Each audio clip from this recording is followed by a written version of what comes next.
என்ன இருக்காப்பா, இதை தான்ப்பா நான் சொன்னேன். இவங்க என்ன வச்சுருக்காங்களா, பொடி பொடிசா நம்ம இதிலேருந்து கொஞ்சம் பரு டப்பாவாக இருக்கும், இவ்வளோ பெருசாக இருக்கும் அந்த டப்பா. அந்த டப்பாவில் வச்சிடணும். 45 நாள் ஆயிருமா, 45 நாள் பக்கம் தக்காளி எப்படின்னு வச்சு காய்க்க ஆரம்பித்தோம். அதை தூக்கி அப்படி கவுத்தி வச்சுட்டு அப்படி இதில் வந்துடலாம். அப்படி தழுத்துறது உங்களுக்கு அந்த மண்ணோட தானே. நீங்கள் அப்படியே அந்த மண்ணோட கவுத்தி அப்படியே வைக்கி, அதில் தண்ணி ஊற்றினா அது வாட்டில் தழுத்துட்டே தானே இருக்குது. பிடிங்கிட்டா தானேப்பா நமக்கு இது. அது வந்து ரொம்ப இதாக இருக்கும். இப்போ அண்ணாக்கு வளர்ந்துருக்கு பாருங்க, அம்புட்டு வருஷம் வந்தது அவ்வளோதான், முடிஞ்சு வச்சு பூ வந்து காய காய்ச்சிருது. இது பூங்கன்னு வந்து இந்த கண்ணை தான் எடுக்கணும். இப்படி பொடிக்கன்னு எடுக்கக்கூடாது. இந்த கன்று நல்லாயிருக்கும். நல்லா இதில் எப்படி போட்டிருக்காங்கன்னு பாருங்க. நல்லா இந்த இது அங்கிட்டு இங்கிட்டு ஓட்டை போட்டிருக்காங்களா? ஓட்டையெல்லாம் கிடையாது, தண்ணி ஊற்றி அதுலேயே நிற்கும். அது வரும் பஞ்சு. இந்த தேங்காய் சவரி இருக்கா இப்போ அது நிற்கும்பா. நான் இந்த மேலே இருக்கு பார்த்தீங்களா, இப்படி வச்சுருக்காங்களா, அதை நான் கேட்கேன். அந்த ஓஸ் வச்சுருக்காங்க பாருங்க, இந்த ஓஸ் எதுக்கு வச்சுருக்காங்க? தண்ணி.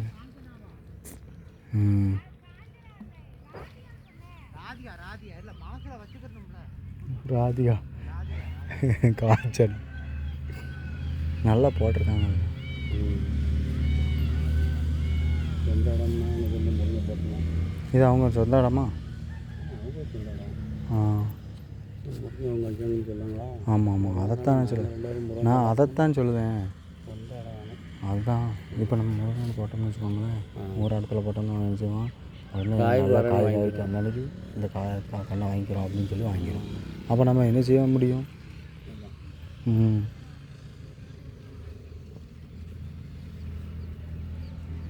நாற்று இங்கே வந்து வாங்கிட்டு போய் என்னையா? நான் 3 இடத்துல வாங்குவேன். இங்கேயும் எடுப்பேன், மருக்கலாங்குளம்னு ஒரு ஊர் இருக்குது, அங்கேயும் எடுப்பேன். நான் அங்கேயும் வந்துட்டு ஒரு 2000 கத்திரிக்காய் நாற்று, அது வேறு வெரைட்டி. அது நீல கத்திரிக்காய், இந்த ப்ளூ கலரில் இருக்கும். ஆமாம் ஆமாம், அந்த கத்திரிக்காய் காலேஜ் காய். அந்த இது வந்து 2000 கன்று அட்வான்ஸ் கொடுத்துட்டு வந்திருக்கேன். சரி சரி சரி. இது ஒரே ரகம் நம்ம கொண்டு போய் கடையில் போட்டாலும் அவங்க கொஞ்சம் எப்படிங்க இந்த கத்தரிக்கை மருந்து அடிப்பாங்க பார்த்தீங்களா, நீங்கள் என்ன மருந்து அடிப்பீங்க? நான் வந்து டோட்டலாக வந்துட்டு என்ன செய்கிறது, என் நம்பர் நோட் பண்ணிக்கோ. தாத்தா வந்துட்டு இயற்கை விவசாயம் சொல்லித்தர்ற ஆள், 3 மாவட்டத்துக்கு. அது நாங்கள் ஒரு சங்கம் வச்சுருக்கோம், விடியல்னு ஒரு ட்ரஸ்ட். அந்த ட்ரஸ்ட்டு மூலம் நான் கோமியம் ஒரு வருஷத்தில் எப்படியும் 1000 லிட்டர் பயன்படுத்துகிறேன். கோமியம் சாம்பல் என் தோட்டத்தில் இருக்குது, அது ஒரு ஒரு ஒரு டக்கர் சாம்பல் ரெண்டும் தான் எனக்கு மெயின். வேப்பங்கொட்டை எப்போவுமே வந்துட்டு ஒரு 1/2 டன் வச்சுருப்பேன். வேப்ப எண்ணெய் நானாக தான் அரைச்சிக்கிடுவேன். சரி. இந்த வெம்பக்கோட்டை பக்கத்தில் ஒருத்தர் இருக்கார், ஒவ்வொரு ஊர்லாம் கொண்டாந்து எலுமிச்சை கொடுப்பார், சுப்புராஜன். அவர்கிட்ட வாங்கினோம்னா நமக்கு 450 ரூபா தம்பி வேப்ப எண்ணெய். சரி சரி. அது நம்ம வெளியே வாங்கினோம்னா 1000 ரூபாய் குறைஞ்சி வேப்பெண்ணெயே கிடையாது. அது வேப்பெண்ணெய் பயன்படுத்துவேன். அடுத்து வேப்பெண்ணெயை வந்து நாங்கள் ஒரு தடவை தெளிக்கோம்னா அடுத்து வந்து அடுத்த தெளிப்பு இருக்கணும்ல. கத்தரிக்கு வந்து ஓயாமல் தண்டு தொலைப்பான், அவ்வளோ தண்டும். அடுத்து காய் வந்தோடனே காயிலையும் ஓட்டை போடும். இதுக்கு நாங்கள் என்ன செய்வோம், இந்த வாரம் நான் வந்துட்டு என்ன செய்வேன், தண்ணி பாய்ச்சிட்டு சாயங்காலத்தில் கவேரியா பேசியானான்னு ஒன்று அடிப்பேன். கவேரியா பேசியானா இதில் இருந்து மருந்து வாங்கியா? ஆமாம், எங்கள் இதில் வந்துட்டு மானியத்தில் கொடுத்தாங்க. வெளியே வாங்கினா 300 ரூபாய்க்கு மேலே மானியத்தில் கொடுப்பாங்க. ஆமாம், எங்களுக்கு வந்துட்டு 150 ரூபா அவ்வளோ 1 லிட்ரு. சரி சரி சரி. அதை வாங்கி ஒரு தடவை அடித்து விட்டுருவோம். அடுத்து ஒரு தடவை வந்து வேப்பெண்ணெய் அடித்து விட்டுருவோம். பிறகு வந்துட்டு என்ன செய்வோம், வேப்பம் கொட்டையை இடித்து வச்சுக்கிடுவோம். நம்மகிட்ட எல்லாமே வேப்பெண்ணெய் எப்படி தண்ணியில் மிக்ஸ் பண்ணி தான்? ஆமாம், அதுக்கு வந்து ஈஸியான வழி என்னென்னா, 1 லிட்டர் வேப்பெண்ணெய்க்கு 6 முட்டை, எந்த முட்டைனாலும் பரவாயில்ல. சரி சரி சரி. என்ன, ஒரே ஒரு சோத்துக்கத்தாழை மடல். அந்த சோத்துக்கத்தாழை மடலை வந்துட்டு நீங்கள் வந்து சீவெல்லாம் வேண்டாம், அதை மிக்சியில் அடித்து அந்த சாரை வச்சுக்கிட்டு ஒரு மடல் தான், நல்லா இவ்வளோ அகலம் இருக்கணும், நல்லா இவ்வளோ நல்லா இருக்கணும், ஒரு மடல் போதும். இந்த ஒரு மடல் எத்தனை பேர் அடிக்கணும்? 10 பேர். 10னா 10 லிட்டர் ஸ்ப்ரேயருக்கு 10. அது எதுக்குன்னா, இந்த இதை வந்துட்டு சிலிக்கான் ஒற்று திரவம்னு சொல்லிட்டு அவங்க கொடுக்கான். அது வந்து ஒரு சின்ன பாட்டிலே 600 ரூபா. இது சிலிக்கான் தான்.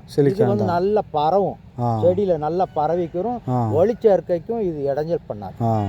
இது ஒன்று போட்டாச்சா, போட்டாச்சு. அடுத்து வந்துட்டு இதை நாளைக்கு ஸ்ப்ரே பண்ணணும்னா இப்போ உங்களுக்கு வேப்பெண்ணெய் கரைக்கணும்ல, சாரி வேப்பெண்ணெய் 1 லிட்டரு 6 முட்டையை வந்து மிக்சியில் போட்டு பெரிய ஜார் இருக்குல்ல அதில் போட்டு நல்லா அடிங்க. அடிச்சிட்டிங்கன்னா நுரையா நல்லா வெண்ணெய் மாதிரி வந்துடும். அதை எடுத்து நீங்கள் என்ன செய்யுங்க, வேப்பெண்ணெயில் போடுங்க. போட்டுட்டு அதையுமே வந்து ஒரு குச்சி இருந்தாலும் சரி. இப்போ நாங்கள் வந்துட்டு என்ன வச்சுருக்கோம்னா எக் பீட்டர்னு வச்சுருக்கோம். ஒன்று உண்டு. ஆமாம், அதை வச்சு நல்லா நேரம் அடிச்சு விட்டுருவோம். அது என்ன, நம்ம துணி துவைக்கிற டப்பில் போட்டுக்கிட்டு ஒரு 5 நிமிஷம் அடித்தோம்னா அது ரொம்ப நுரையமாயிரும். அப்படியே வச்சுட்டு மறுநாள் காலையிலையும் ஒரு அடித்து ஸ்ப்ரே பண்ணிக்கிறோம். 10 ஸ்ப்ரே. ஆமாம், இது முதல்ல இந்த 1 லிட்டரை 100 லிட்டர் தண்ணியில் கலந்துடணும். கலந்துட்டு ஒரு ஸ்ப்ரே. ஏன்னா மாற்றி கொடுக்கும்போது அந்த பூச்சிகள் எங்களுக்கு வந்து கொஞ்சம் கட்டுப்படுத்து. எங்களுக்கு கத்திரிக்காய் நான் முழுக்க இயற்கை தான், எல்லாமே இயற்கை தான். ஏன்னா எனக்கு அந்த மருந்து வாங்கி என் சேப்பெல்லாம் கிழிஞ்சு வச்சு இது நமக்கு லாபம் கம்மி தான். நான் மக்கா ஒரு 35 ஏக்கர் போடுவேன் மக்காச்சோளம். இப்போ நான் சொன்னல சாம்பல் வச்சுருக்கேன் தம்பி.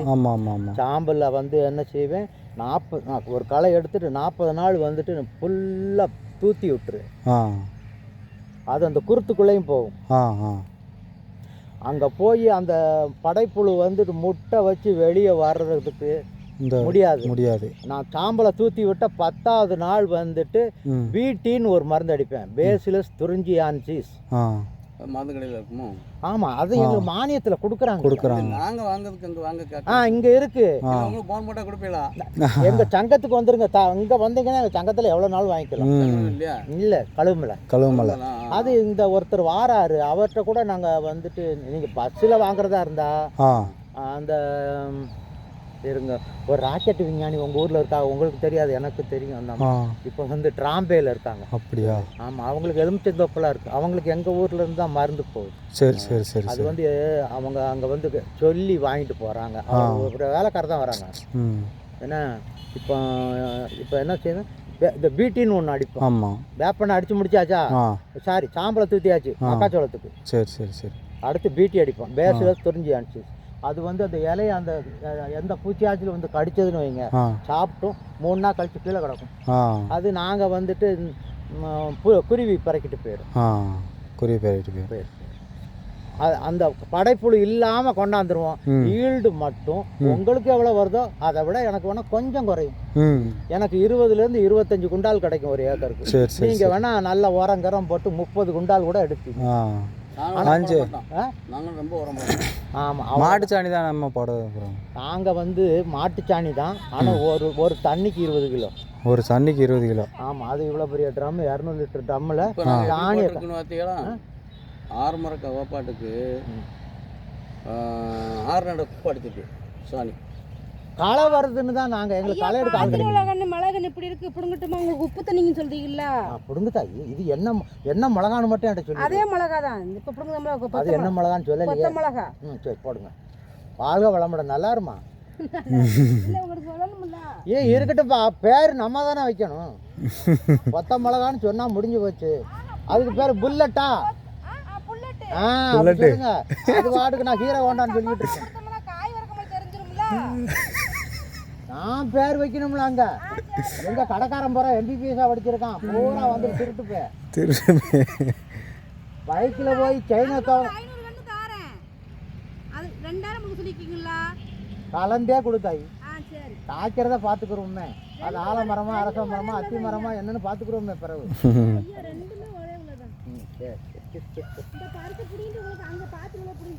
நான் நிறைய விதை திருவிழாக்கெல்லாம் போவேன் தம்பி. நிறைய நாட்டு காய்கறி விதையெல்லாம் கொண்டாந்துருக்கேன். இவங்களை போட்டு தர சொன்னேன். இவங்க ஓனர்கிட்ட வந்து பேசணும். ஏன்னா நம்ம விதையை மட்டும் இவங்ககிட்ட கொடுத்தோம்னா இவங்க நமக்கு செஞ்சு கொடுத்துருவாங்க. அதே ரேட்டு தான் இருந்தாலும் நம்ம வந்து விதை நம்ம வெளியே போய் அலைய வேண்டாம். ஒரு 50 கிராம் பாவக்காய் போட்டேன். அதனுடைய ரேட்டு வந்து 660 ரூபா. 50 விதைக்கு மட்டும். நல்லா நிறைய காய்க்கும். ஆனால் நம்ம ஒவ்வொரு தடவையும் விதைக்கு போகும்போது இப்போ நான் வந்து 4 பாத்தி தான் போட முடியும். எவ்வளவு கொடுக்குறேன்? 4 பாத்தி 50 கிராம் விதை. ஆமாம், 660 ரூபா. அதில் GST சேர்த்துக்கோங்க. சேர்த்தா அது 700 வந்துடும். நம்மளே விதை எடுத்தோம்னா நமக்கு ரொம்ப லாபம். 2-3 சங்கம் இருக்குது. சிவகாசிலையும் இருக்குது, திருவேங்கடத்தில் இருக்குது. ம் சிவகங்கடத்தில் உங்கள் அக்ரி ஆஃபீஸர் 2 பேர் இங்கே வேலை பார்க்குறாங்க. சரி யாருன்னா சரி ஜாகிர் ஹுசேன் ஒரு பாய் வராரு, சரி. உங்கள் ஊரில் தான் வராரு. முருகன் சார்னு ஒருத்தர் வராரு. ஆ 2 பேரும் திருவேங்கடத்தில் தான் வேலை பார்க்குறாங்க. சரி சரி ஆமாம், அவங்க மூலமும் நீங்கள் மருந்தெல்லாம் வாங்கிக்கலாமே. நாங்கள் வந்துட்டு உங்கள் நம்பரை மட்டும் கொடுங்க. சரி சரி அவர் டெய்லி வந்துட்டு போகிறாங்க. ஆ அவங்க மூலம் உங்களுக்கு வந்துடும். சரி சரி பீட்டி அடித்தா ம் பூச்சி ஆனால் பூச்சி வர்றதுக்கு முன்னால் தான் இதை அடிக்கணும். ம் ம் 40 நாள் சாம்பலை தூற்றி விட்டுட்டு 1 வாரம் கழித்து ம். நீங்கள் இதையும் வந்துட்டு ஸ்ப்ரே பண்ணிட்டீங்கன்னா அடுத்து வந்துட்டு இது வந்துடும், பூட்டை போட்டோம். கருது வந்துடுமா. ஆமாம். அதுக்கப்புறம் ஒன்றுமே அடிக்க வேணாம். ம் அதுக்கப்புறம் நாங்கள் மெல்ல மெல்ல இந்த இவ்வளோ வரி செடி வரந்தாட்டியும் நாங்கள் ஸ்ப்ரே பண்ணுவோம். வேறு மருந்து ம் அடித்தோம்னா அது ஒன்று போல் அப்படி அந்த சில சமயம் அந்த கொக்கி புழு வரும். ம் அதெல்லாம் வராமல் போயிடும். ம் நாங்கள் நிறையா உங்கள் ஊரில் தான் புரட்டை கடை நிறையா இருக்குல்ல. ஆமாம் ஆமாம், முட்டை ஓடெல்லாம் சேர்த்து வைங்க. ம் சேர்த்து வச்சு அதையும் வந்துட்டு நீங்கள் உரமாக போடுங்க. நல்லா வந்துட்டு ம் காய்கறிலாம் பிச்சு பிடிங்கிக்கிட்டு வரும். எனக்கு உப்பு தண்ணி தான் ஆ எங்களுக்கெல்லாம் நல்லா வரும். இப்போம்லாம் நான் முட்டை கரைசல் செஞ்சு வச்சுருக்கிறேன். சரி சரி. குடிக்க தண்ணி எங்கே தாமரை தண்ணியா உங்களுக்கு? தாமரை வரணும் எங்களுக்கு. இதிலேருந்து வரலையோ? புளியங்குடி தண்ணி வரலையோ உங்களுக்கு? அது வந்துட்டு இந்த கோயில்பட்டி இல்லை கோயில்பட்டிக்கு வராது. இந்த கூட கழுமலை கிட்ட ஒரு இபி ஆஃபீஸ் இருக்குது. அது வரைக்கும் அந்த மானூர் தண்ணி வரும். அங்கிட்டு வந்துட்டு தாமிரவரணி தண்ணி.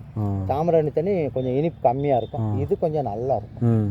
இதை என்ன பண்ணணும்னா உங்கள் ஊர்லேருந்து வருதுல மானூர் தண்ணி, அதை ஒரு நாள் மானூர் தண்ணி இல்லை, எங்களுக்கு புறாமே புளியங்குடி தண்ணி தானே முக்கால்வாசி. ஆனால் எங்களுக்கு கொடுக்காங்க இந்த தண்ணி தாமிரவரணி தண்ணி.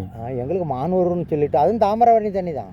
அது நெற்கட்டுஞ்செவல் அந்த ராஜா இருக்காருல்ல, அவர் வந்து 2000 ஏக்கரில் ஒரு கம்மா கட்டியிருக்காரு. சரி சரி. அந்த தண்ணி தான் வந்துட்டு சேர்த்து வச்சு ஃபில்டர் பண்ணி அடிச்சிருக்காங்க நமக்கு வரும். சரி சரி. ஆனால் நாங்கள் வந்துட்டு எங்களுக்கு வந்து வராது. எங்களுக்கு தாமிரவரணி சீலப்பரி தண்ணின்னு சொல்லுவாங்க. கொஞ்சம் சப்புன்னு இருக்கும், பரவாயில்ல. ஆனால் குடிக்க நல்லா இருக்கும். இல்லை இப்போ நீங்கள் சொல்கிறீங்கல்ல நெற்கட்டும் செவல் அந்த இதுலேருந்து வருதுன்னு தண்ணி. இல்லை அவங்க அந்த ராஜா கட்டினது. அது அந்த கம்மா மானூர். இங்கே எந்த மானூர் சொல்கிறீங்க நீங்கள்? இந்த வந்துட்டு நம்ம மாட்டாசுபத்திரி இருக்குல்ல, அது ராமையம்பட்டி. அப்போ அது அந்த போகிற பாதையில் அழகு பாண்டியாபுரத்தை தாண்டின அங்கே இருந்தால் உங்களுக்கு வருது. அது இங்கே வந்துட்டு என்ன சொல்லுவாங்க, தென்காசி மாவட்டத்துக்கு மட்டும். எங்களுக்கு தூத்துக்குடி மாவட்டமா, அதனால் எங்களுக்கு சீவலப்பரி தண்ணி வரும். அதான் நீங்கள் நெற்கட்டும் செவல் சொல்லாமல் 2 நெற்கட்டு செவல் இது சங்கரங்கோயிலுக்கு மேகட்டில் இருக்குது. நீங்கள் அங்கே சொல்கிறீங்க. அந்த ராஜா அந்த ராஜா வந்து அந்த அங்கே போய் கேட்டிருக்காரு. அவருக்கு அங்கே போய் அவ்வளோ பெரிய கம்மாயை வெட்டியிருக்காரு.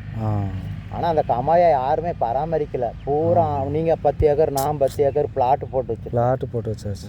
ரூபா கிடைக்கலாம். இல்லை விவசாயம் தான் பண்ணுறாங்க. யாருமே இடத்த விற்கலை, விவசாயம் பண்ணுறாங்க. ஆனால் வந்து அந்த கம்மாயில் தண்ணி சேர்த்து வச்சா ஒரு 250 கம்மாய்க்கு வந்துட்டு அது நீர்ப்பாசனம் போகும். அதை பூரா அது பெரிய அரசியல் ஆக்கிட்டாங்க. ஓட்டுக்காக அதை விட்டு கொடுத்துட்டாங்க. அதெல்லாம் நமக்கு எதுக்கு? அவங்க பாட்டு பேசுகிறாங்க.